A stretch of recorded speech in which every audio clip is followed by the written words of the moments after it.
Hi everybody, welcome back to the podcast. Today we're talking about how to help a player that's been left behind, and this is going to be a good one for parents and coaches, grassroots managers to listen to. And it's all come from a post we did a couple of weeks ago that got quite a lot of good engagement, really, because people were really thankful of some of the advice. So we thought it might be worth going into this area in a bit more detail, really. And over the last couple of weeks, we've been doing some Q&As on a Saturday, so we get quite a lot of questions on social media, and we've just been trying to answer them in a bit more detail and then share it with everybody because it's good for parents and coaches to know. And this was one of the questions we got asked. It was from a grassroots coach who basically had a player in his team who was being left behind by everybody else, and he was struggling. He was struggling to understand what to do and how to help. As a lot of managers listening to this know, you might only have your players for an hour a week for training plus a match. So the time that you have to actually develop a player is so small. And if a player is being left behind, it's tough. It's really tough. It's tough on the child. It could be tough for parents watching. So we wanted to talk a bit more about how you can help and what you might need to do just to make sure that child gets what they need. And so let's get into it. The first thing to think about would be, why aren't they improving? Let's get to the bottom of that first, and then we might be able to work out the best way of solving it from there. So why aren't they improving? And it's probably going to come down to one of two reasons. Either they aren't training enough compared to the other players, or they're just not that into it, or both. So once we realise what the problem is, we can then go from there in terms of coming to that solution for it. And it's now a case of, we need to talk to parents, we need to communicate with parents. And I'm going to say this again later on and discuss it a bit later on, but they don't teach you this stuff on football coaching courses. Okay, that's all about the putting on a session and so on. They don't really go into detail on this other stuff. So it's tough. It's tough for people listening to this to understand what to do, because you've been through, a lot of people listening to this will have been thrown into it as a volunteer. So the big thing, and I think this is where a lot of problems arise in grassroots football, not just in this area, is communication. Communication between parent and manager, okay? And let's look to get the parents involved ASAP. Don't let it fester. If after a few weeks you've noticed that the player or players are just simply being left behind by the others, or you're sensing that they're not that into it, then let's have a conversation face to face with the parent, away from the group, to work out what's going on and how you can help. And it's understanding that this approach, it's going to be much better and much better received by the parent if you communicate to them as you would want to be communicated to as a parent. Okay, most people listening to this are going to be parents. So if this was your child, how would you want their manager to talk to you about this? And then try to replicate that. Okay, you're not going to get it right every time.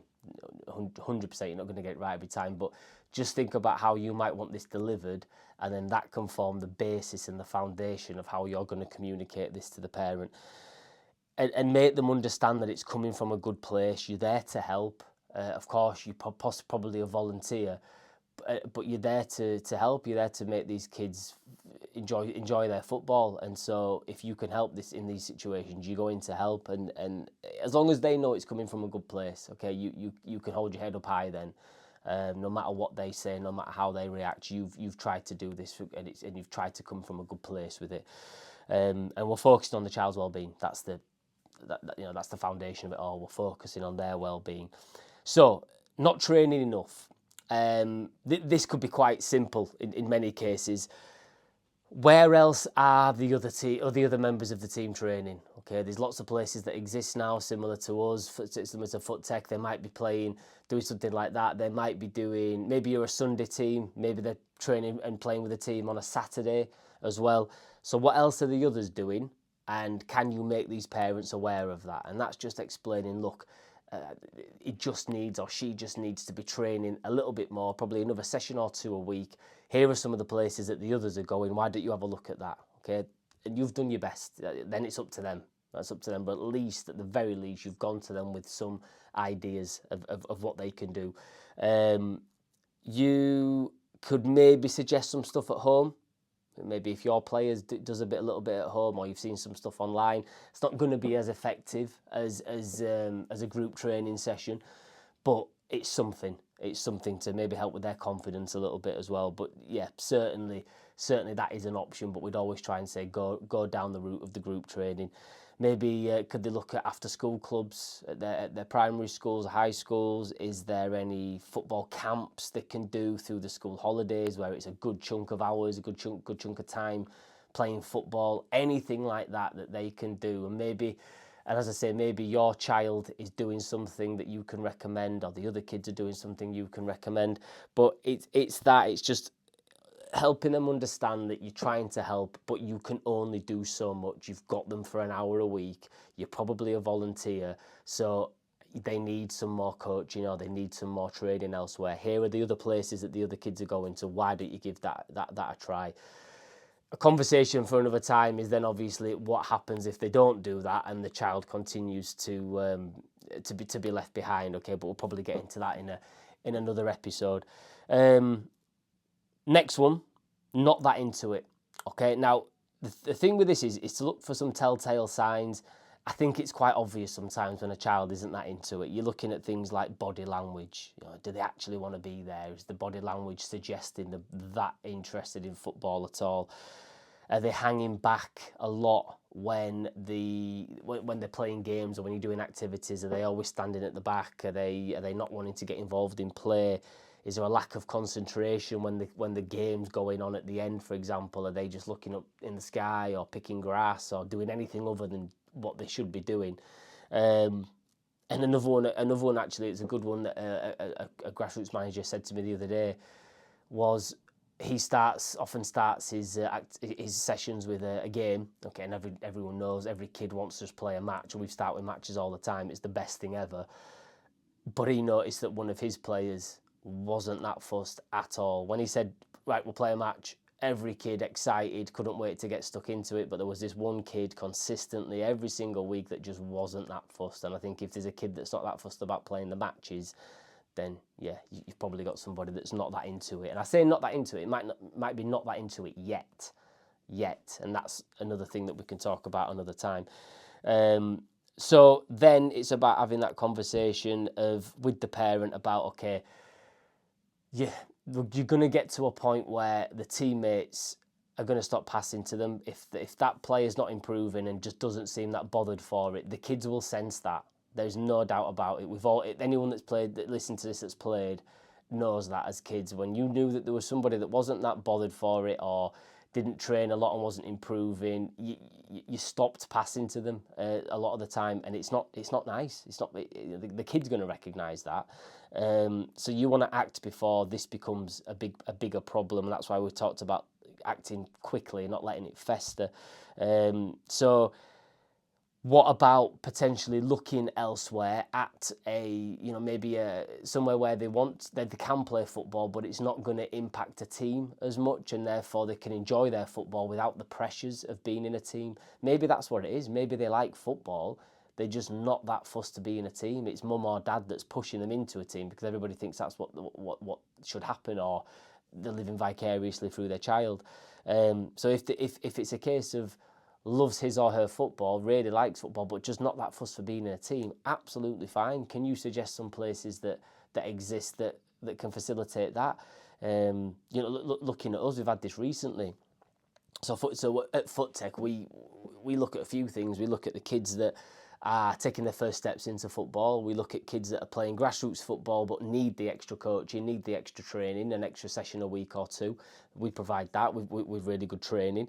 We've got kids, and plenty of them, that just come to FootTech because they want to play football without any of that team stuff. They just want to be able to have a kick about with their mates in the playground at lunchtime and just join in when's needed without all the other stuff. And then equally, we have kids that we need to provide pathways to the pro academy system, and then look at helping them out with perhaps one-to-ones and stuff like that. So we cover a lot of bases, but a big chunk of the kids that we have are the kids that are not that fussed about being in a team, but just want to play football. So these places do exist. And depending on where you're listening to this, that there's probably a few around your area where it could just be that, where they just go play and enjoy their football without any of the pressures. This was a mum had spoke to us about this recently, because she was concerned when we put out a video about a child not being that into it. She thought that meant she should stop her child playing football. But what she said to us was, he loves coming to foot tech. He's just not that fussed for being in a team, and therefore, what should she do? And it's like, no, fine. Keep him at foot tech. If it's an activity he enjoys, he's getting active, he's getting social, and he's improving his football, then yeah, run with that. If he wants to be here, don't pull him out of something he enjoys, but then don't put him into something he doesn't. Maybe this, going back to what we said earlier, maybe they're not that into it yet, but once they develop maybe a bit of confidence, or they start to enjoy their football a bit more because they've not been in these pressurised environments, that might be when you look to get them back into a team, or into their first team. This hypothetical child here that's not that into it yet, it could just be that. Pull them out of that environment where it is a bit more competitive, where they're playing for places and stuff, particularly as they get older, and let them go enjoy the football, build up the skill level, confidence, and then get them into a team if that's what they want to do. But as a manager, you're doing right by that kid by explaining these things to the parent in the nicest possible way. That, look, you've done this a while, and you can just sense that maybe they're not that bothered, and so is there anywhere else that we can suggest where they can just go learn football, but without that added pressure, I suppose, because it will start becoming an issue with the team. It will, and that isn't going to be good for the child's well-being longer term. Parents, what we would say to you is, look at this objectively. Okay, it's easy to think that our child is even when they just do something that's not that great, it's the best thing in the world. Okay, and we think that they're going to be Ronaldo, Messi, and what have you. But look at it objectively. Are they improving? Okay, if your child, you listen to this and your child's in a team, are they improving? Okay, and are they at the same level on average as the rest of the team, or are they being left behind?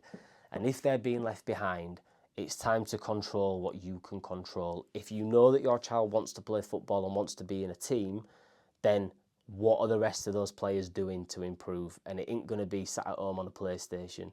They'll be out training, they'll be doing other sessions, okay? So what can you control?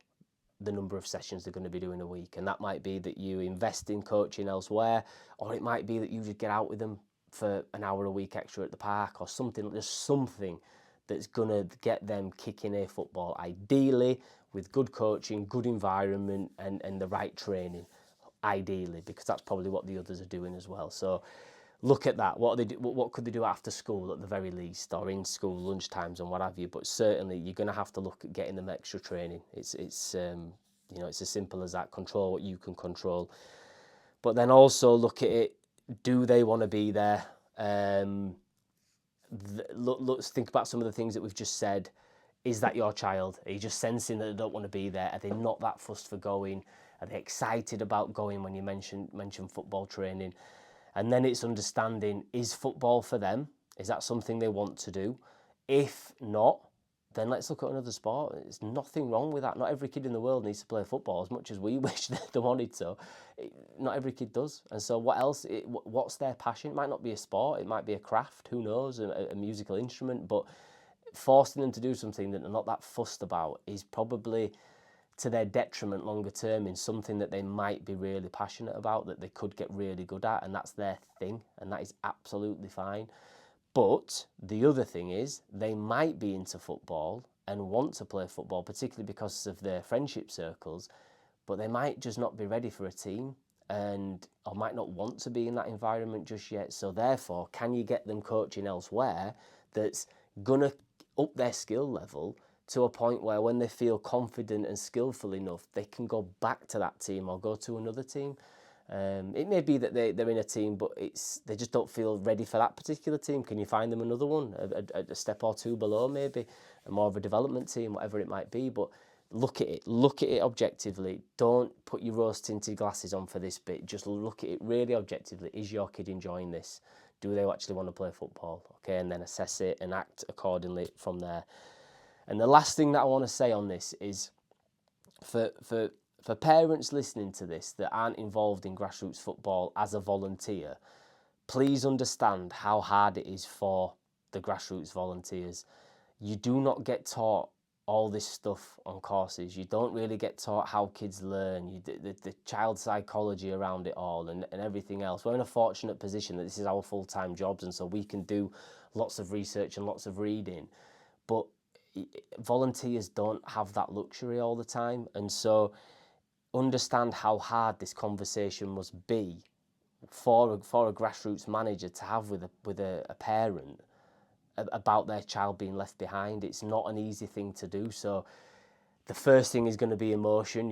You might get angry perhaps, but just try to breathe. Just try to breathe and understand it's coming from a good place a lot of the time. Don't get me wrong.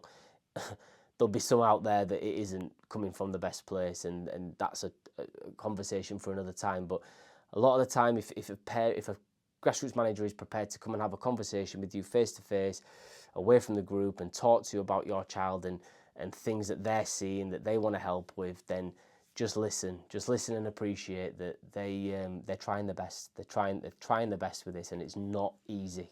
It really isn't. Okay. Hope that helps. And as we always say, if there's anything that anyone needs listening to this on this area or others, please do get in touch. Any questions generally, because we always say we don't get it right every time. We're human, but we do a lot of reading, we do a lot of research. We do many hours a week with a team of, I think, we're on 27 coaches or something, times countless hours per week. So between us, we have a lot of experience, a lot of knowledge combined, and we see things. We're able to look at trends and so forth, and we're happy to help. We'll always put out content that we feel will help parents and grassroots volunteers, grassroots managers, and so on. So please ask, and hopefully we can help. Thank you for listening. We'll speak to you again soon.